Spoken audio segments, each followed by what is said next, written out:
Tanong uli ng asin nating follower, magkano sahod ng guard? Madali lang trabaho ng guard. Nakatayo lang tapos tagabukas at sara lang ng pinto. Gusto ko mag-apply. Ang kinakalagay dito bibigyan natin ng diin. Nakatayo lang, tagabukas, sara lang. Okay. Yung tanong niya, madali ba ang trabaho ng isang security guard? Sabi niya, madali lang naman. In-assume niya agad nung nag-comment. Sabihin natin ng pagpapaliwanag. Kasi yung iba naman talaga, tindihan ng trabaho ng guard. Tayo upo lang yan. Ganyan lang. Madali nga ba? Kung hindi pa natin nasusot ang sapatos ng mga security guard, hindi natin masasabi na madali ba o mahirap ba. Pero bilang pangkalahatan, walang madali, walang mahirap na trabaho. Mindset lang lagi yan. Ano yung pananaw mo? Lalo pagka na-experience mo na. Kaya mahirap mag-jump into conclusion.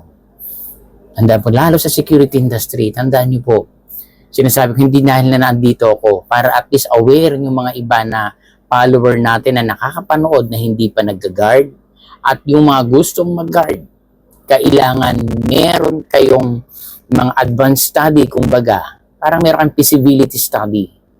Tinitin, ano ba yung trabaho? Kung papasok ka ng guard, sabi na isip ko, madali lang naman, bukas sara lang. 12 hours po tayong mag-duty, tandaan ninyo, most of security personnel, 12 hours on duty. 12 hours yan may guard mounting pa na 30 minutes or 1 hour. Ilan na yan? 13 hours na yan. Biyabiyahe ka pa mula sa inyo, palagay mong 2 oras na back and forth. Diba? 13 plus 2 hours, 14, 15. 15 hours. Maglilinis ka pa ng paraphernalia mo, magpaplansya ka pa ng uniform mo. Sabihin natin 16 hours na lahat. Ilang oras lang, how many hours in one day? Diba? 24. Di 8 hours ka na lang meron na natitira para saan mo gagamitin yun. Siyempre, kung nag-iisa ka sa bahay mo, wala kang kasama, maglalaba ka pa, magluluto ka pa. Could you imagine mo sabihin yun, trabaho security guard lang. Okay. At pag nasa duty ka na, ano yung mga kakaharapin mo dyan? Attitude ng mga pumapasok sa area mo. Iba-iba. 10, 1, 2, 1,000, 100, 200, iba-iba po ng attitude yan. Paano mo ngayon hahawakan, i-handle yan? Kung ang mentalidad lang natin madali lang, lang. Paano pag may mga emergency?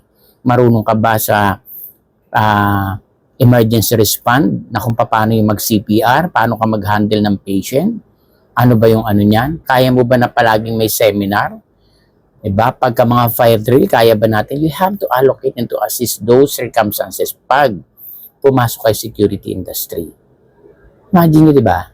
Tapos nilalang, kaya wag natin take for granted po ang trabaho ng mga security. At tayo mga security guard, wag nyo rin sabing gwardiya lang ako. Hindi.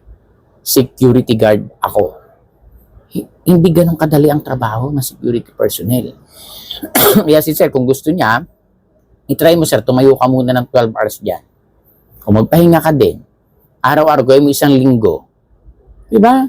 Ang pagtayo dyan, akala nyo napakadali niyan, tatayo ka, naku po. Subukan nyo ma-assign sa mga bangko, sa mga mall na talagang walang upuan, tayo ka talaga. Pero nagtsatsaga sila, bakit? Una, mahal nila yung trabaho nila. Gusto nila yung trabaho nila. Pangalawa, para sa pamilya nila. Kaya lang, dapat ang pinaka-point of view mo dyan yung goal mo Ano yung goal mo? Bakit gusto mo pumasok sa ganyan?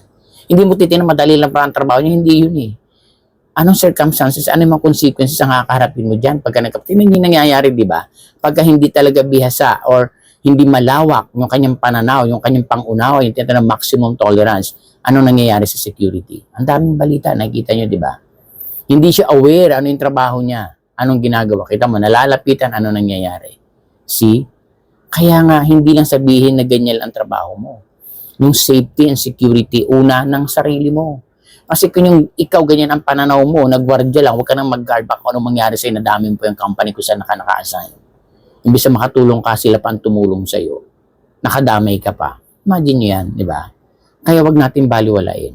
Maganda yung tanong ni Sir. So, inaano ko yun. Ang nagpapasalamat ako kasi at least makikita nyo ilalagay yan. Baka sabihin kwento-kwentong barbero lang andyan. Yung ano po niya, yung tanong niya. So makikita nyo po. So wag natin baliwalay ang trabaho ng isang mga security. Dapat bigyan natin ng pagpapahalaga. Subukan yung walang mga guard sa mga papasukan yung establishment. Anong mangyayari sa area ninyo dyan? Di ba? Puro nakawan yan. Puro anong mangyayari dyan? Magulo. Kaya nga dapat ang mga security, lahat naman dapat pero ini-emphasize natin ang security. Kasi ang mukha ng security guard, parang ang tingin nila, trabahong tamad, madali lang yan, pag ganyan-ganyan lang. Naku po, sinasabi ko, kung ganyan ang mentalidad ng Papa Security, huwag ka nang pumasok. Madadami lang yung mga kasama mo na nagtatrabaho ng tama para sa buhay nila, para sa pamilya nila. May mga pangarap sa buhay ang mga tao na yan. At kung sakali naman may mga guard kayo, nakakasalamuhan ninyo, pasalamatin dahil yung seguridad ninyo ang tinitingnan ng mga yan. Hindi yan sa kanilang trabaho. Oo, trabaho nga nila yan. Pero ano yung binibigay nilang trabaho? Yun ang pahalagahan natin. Diba? Iniingatan kayo niyan, pinapahalagahan kayo niyan. Kaya dapat pag chinek kayo, iayos naman. Karapatan, rights nila na i-respect ninyo. Hindi lang kung ang guard, sila magre-respeto, good morning po, ganyan. Laging ano, diba? Minsan naintindihan natin yan kasi pero wag na may sobra. Kaya minsan siyempre ang mga guard, may hangganan din minsan kaya ano nangyayari, diba? Alam niyo yan, di ko na sabihin. So, importante lang, respetuhin natin ang trabaho ng bawat isa. Kaya ano ka pa man, wala yung sinasabi na mababa ang trabaho, hindi.